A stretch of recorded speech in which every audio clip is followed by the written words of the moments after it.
यहाँ पे हम लोग जो बात करने जा रहे हैं वो इफेक्ट्स हैं ऑक्सीडेशन रिएक्शंस के इन एवरीडे लाइफ, यानी कि हमारी जो डेली रूटीन की जो लाइफ है उसमें ऑक्सीडेशन के क्या क्या इफेक्ट्स हो सकते हैं उनके ऊपर आज डिस्कशन हम बेसिकली करने जा रहे हैं।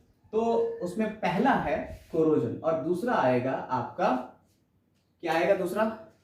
कोरोजन के बाद रेंसिडिटी। ठीक है, कोरोजन के बाद अगला क्या आएगा? रेंसिडिटी। तो पहले हम लोग कोरोजन की बात कर लेते हैं। ये दोनों ऑक्सीडेशन ही प्रोसेस हैं, दोनों के दोनों ऑक्सीडेशन के प्रोसेस हो जाते हैं। पहले हम लोग बात कर रहे हैं कोरोजन की। बेसिकली कोरोजन क्या होता है इसको देख लेंगे, फिर रेंसिडिटी के बारे में बात करेंगे। कोरोजन क्या होता है? ये एक ऐसा स्लोली प्रोसेस है जिसमें ईटिंग होती है किसकी? मेटल्स की। मेटल है, मान लीजिए कोई मेटल का पिलर है। ये पिलर आपने देखा होगा जब शुरुआत में खड़ा होता है तो इसका रंग बिल्कुल सही अलग होता है और धीरे धीरे समय के साथ साथ इसका रंग डल होता चला जा रहा होता है। तो ये जो डल हो जाता है कलर्स हमारे मेटल ऑब्जेक्ट्स का, ये एक ऑक्सीडेशन प्रोसेस ही है। इसमें क्या होता है? मेटल्स को धीरे धीरे ईट कर लेती हैं कौन? हमारी एटमॉस्फेरिक गैसेस। तो ये क्या है? प्रोसेस है। It is a process of slowly eating, धीरे धीरे ईट करने का प्रोसेस है। किसको? मेटल्स को। किसके थ्रू होता है? Due to attack of atmospheric gases. कौन कौन सी गैसेस हैं? जैसे मेन है आपकी oxygen, carbon dioxide, sulphur dioxide और वाटर वेपर। इसके अलावा भी और होगी लेकिन फिलहाल आपको यहां पे यही 3-4 समझना है। तो अगर ऑक्सीजन अटैक करेगा, किसी मेटल पे तो वो क्या बनाएगा? ऑक्साइड। अगर ऑक्सीजन अटैक करेगा तो वो क्या बनाएगा? ऑक्साइड। अगर कार्बन डाइऑक्साइड अटैक करेगा तो वो क्या बनाएगा? कार्बोनेट। अगर सल्फर डाइऑक्साइड अटैक करेगा तो क्या बनेगा? सल्फेट। ठीक, तो ये क्या है? It is a process of slowly eating up of the metals due to attack of atmospheric gases such as oxygen, carbon dioxide, sulphur dioxide और वाटर वेपर्स। इसके ऊपर on the surface of metals as to convert the metal into oxide, carbonate, sulphate. इस process को क्या कहेंगे हम? Corrosion कहेंगे। यानी ऐसा प्रोसेस जिसमें कार्बन डाइऑक्साइड हो, ऑक्सीजन हो, सल्फर डाइऑक्साइड हो और ये किसी मेटल पे अटैक करें तो ऑक्सीजन ऑक्साइड से बदल दे मेटल को, और कार्बन डाइऑक्साइड कार्बोनेट में मेटल कार्बोनेट बना दे और सल्फर डाइऑक्साइड सल्फेट में बदल दे। ठीक, दिक्कत कोई इसमें? आई थिंक कोई दिक्कत नहीं होगी, चीज क्लियर होगी। अब इसके एक एक एग्जांपल देख लेंगे कि भैया देखो ऑक्सीजन का रिएक्शन कराएंगे हम आयरन से तो आयरन ऑक्साइड बन जाएगी, ऐसे ही कॉपर से रिएक्शन करा देंगे कार्बन डाइऑक्साइड की तो कैल्शियम कार्बोनेट बन जाएगा। तो इस तरीके से ये कार्बोनेट्स या कॉपर की रिएक्शन कार्बोनेट में बना देंगे। ठीक है, ऐसे ही बहुत सारे रिएक्शंस अभी हम आपको दिखाने वाले हैं। एक एक एग्जांपल तो फिलहाल में आपका इसका दिए देते हैं। ठीक, चलिए अब इसके एग्जांपल देख लेते हैं, एक बार समझा देते हैं, देख लीजिए इनको। देखिए ये जो एग्जांपल है, पहला है आयरन ने ऑक्सीजन के साथ में रिएक्शन करी, मॉइस्चर और ऑक्सीजन मिलके, ये मॉइस्ट एयर थी हवा से, ये दोनों चीजें हुई। आयरन को इन्होंने कोरोड करा और कोरोजन इसका किस फॉर्म में हो गया? ये बन गया हाइड्रेटेड फेरिक ऑक्साइड। यही रस्ट है, इसी को हम क्या कहते हैं बेटा? रस्ट। रस्टिंग जो हो जाती है, जंग जो लग जाती है, यही रस्ट है, यही इसका फॉर्मूला होता है। ठीक है, अब आगे आते हैं। ये तो हो गया देखिए ऑक्सीजन से रिलेशन, ऑक्सीजन से रिएक्शन हुई। हमने आपको बताया था कोरोजन में क्या होगा, या तो ऑक्सीजन होगी या कार्बन डाइऑक्साइड होगी या हाइड्रोजन सल्फाइड होगी। तीनों का एक एक एग्जांपल यहां देख लेते हैं। कॉपर की कार्बन डाइऑक्साइड, ऑक्सीजन और वाटर से रिएक्शन हुई और बन गया बेसिक कॉपर कार्बोनेट। देखिए कॉपर का जो अपना चमक थी, लिस्टर थी, वो चली गई और ये ग्रीन कलर का ये अपीयरेंस देने लगा।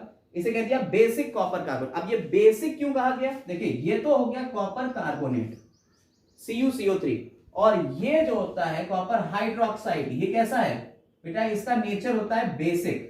आपको हम बता चुके हैं जिसमें OH- आयन होगा वो क्या हो जाएगा? बेसिक, और जिसमें H+ आयन होगा वो क्या होगा? एसिडिक। तो ये क्या हो जाएगा? इसीलिए इसको लिख दिया, ये ना लिख के, इसका नाम ना लिख के, लिख दिया बेसिक कॉपर कार्बोनेट। क्लियर है? अब बात कर लेते हैं सिल्वर की। जो सिल्वर होता है, सिल्वर ने भी हवा में from moisture hydrogen sulphide gas को उठाया, ये भी एयर से है, फ्रॉम एयर। ये एयर से इन्होंने हाइड्रोजन सल्फाइड गैस ने रिएक्शन करा सिल्वर से, यानी सिल्वर के जो ऑब्जेक्ट्स होंगे उस पे जो डलनेस आ जाती है, सिल्वर का कलर जो है वो धीरे धीरे धीरे धीरे ब्लैक कलर का होने लगता है। जो काली उसके ऊपर आ रही है, काला रंग आ रहा है सिल्वर में, वो हाइड्रोजन सल्फाइड गैस है जो एयर में प्रेजेंट थी, उसने सिल्वर से रिएक्ट करा और सिल्वर सल्फाइड बना दिया। ये किस कलर की होगी? ब्लैक कलर का होगा, और हाइड्रोजन गैस यहां से निकल गई। क्लियर है? कोरोजन समझ में आया यहां तक कि नहीं आया? बताओ, किसी को कोई डाउट यहां तक आ गया? ठीक। अब बेटा इसमें ये तो एग्जाम्पल हो गए, देखो कारण पता चल गया, अब निवारण की भी बात हो जाए, यानी कि प्रिवेंशन, कैसे बचा जाएगा। तो अगली हेडिंग डाल लीजिएगा प्रिवेंशन। ठीक है, अगली हेडिंग क्या होगी? Methods to prevent rusting. ठीक, रस्टिंग से बचना। अब रस्टिंग से कैसे बचेंगे, यानी पहली वाली जो चीज है इससे बचने का तरीका क्या है, इससे रिलेटेड अब चीजें, क्योंकि ये बहुत ज्यादा नुकसान पहुंचाती है, लाखों रुपए का नुकसान हो जाता है ओवर द वर्ल्ड।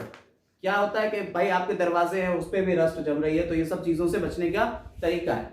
क्या क्या तरीके हैं देखिए, देखिए पहली चीज है बाई पेंटिंग। आपने देखा होगा कि भाई साहब दरवाजों के ऊपर, खिड़कियों के ऊपर पेंटिंग करी जाती है। तो पेंटिंग का मतलब क्या हुआ? पेंटिंग हम क्यों कर रहे हैं? ये जो पेंट, इसके ऊपर एक कोट चढ़ा दिया है हमने, ताकि डायरेक्ट कांटेक्ट में ना रहे कोई भी मेटल एयर के। ठीक, तो डायरेक्ट कांटेक्ट नहीं होगा तो कोरोजन नहीं होगा, यानी कि रस्टिंग नहीं होगी। ठीक, ये मेथड हो गया पहला।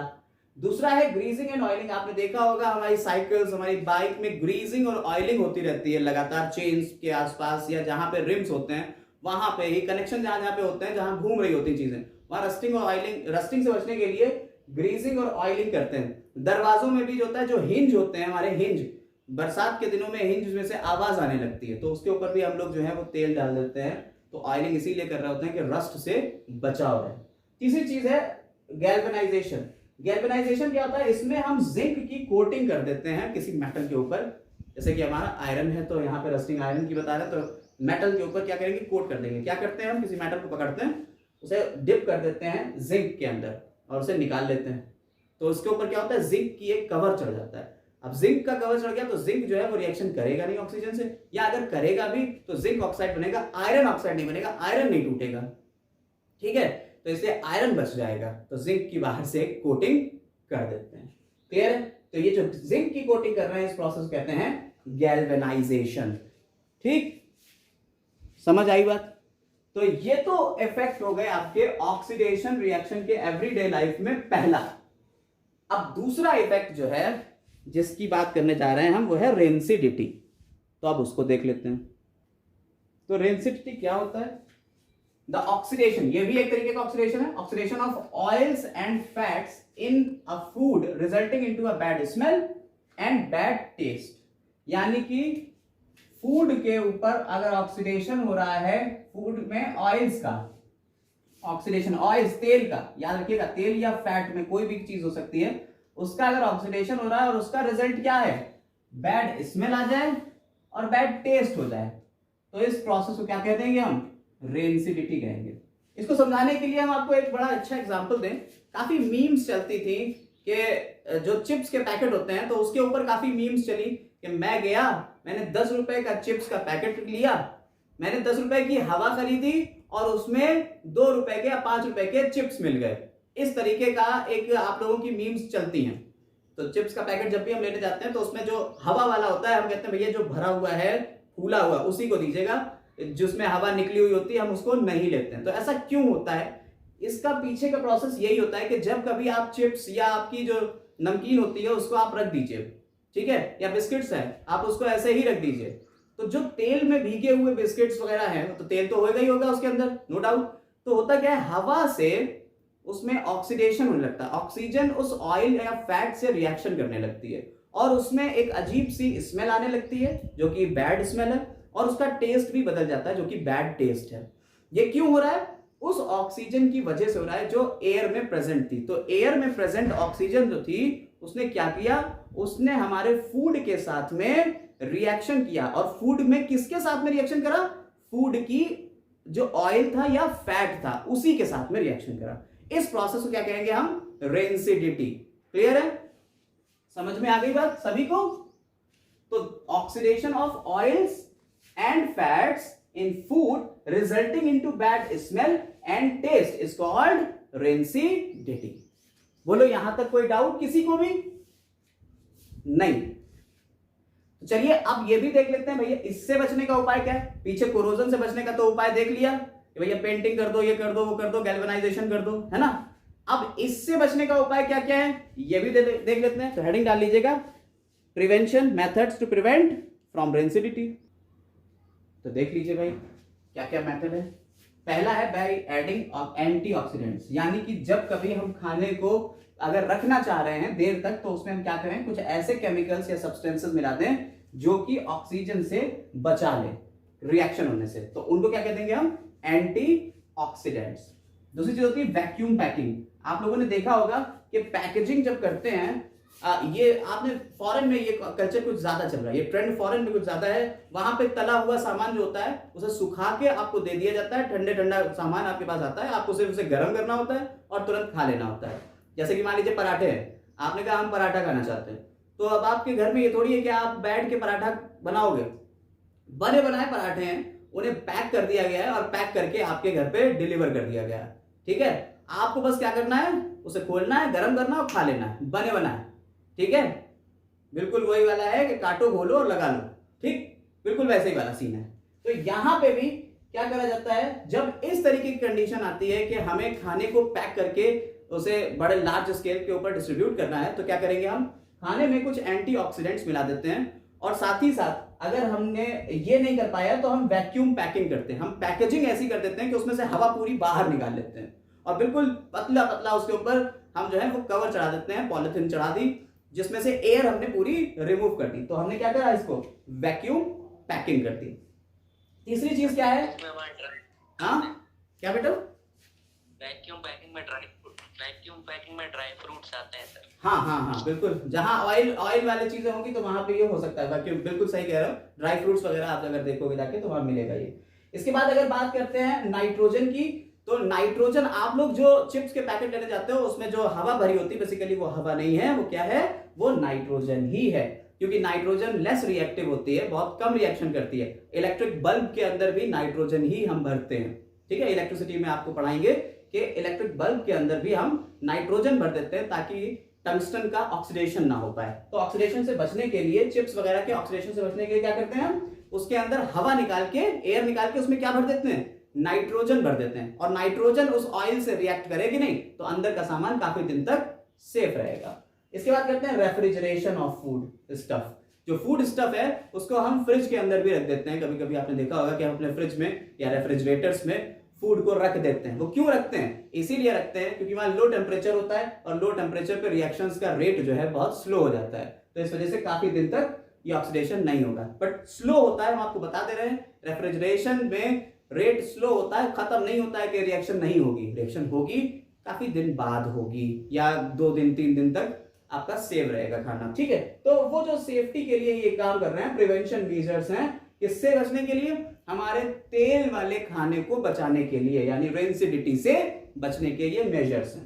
चल, तो अब फाइनली आपका ये चैप्टर पूरा का पूरा निपट गया है। यहां तक कोई भी डाउट आपको जरा सा भी हो तो बताइए जरा जल्दी से। तो किसी भी तरीके का अगर कोई भी आपको डाउट हो तो आप हमको कमेंट सेक्शन में लिख के पूछ सकते हैं, या टेलीग्राम के ऊपर हमारे चैनल को ज्वाइन कर सकते हैं, biology by Asim sir Telegram के ऊपर अगर आप जाएंगे तो वहां मिल जाएगा। या आप पर्सनली अगर गूगल मीट क्लासेस हमसे लेना चाहते हैं तो भी आप टेलीग्राम के ऊपर हमसे कांटेक्ट कर सकते हैं, या नीचे अपना नंबर छोड़ सकते हैं जिससे आप पर्सनल गूगल मीट क्लासेस के थ्रू आप हमसे पढ़ सकें। Have a nice day.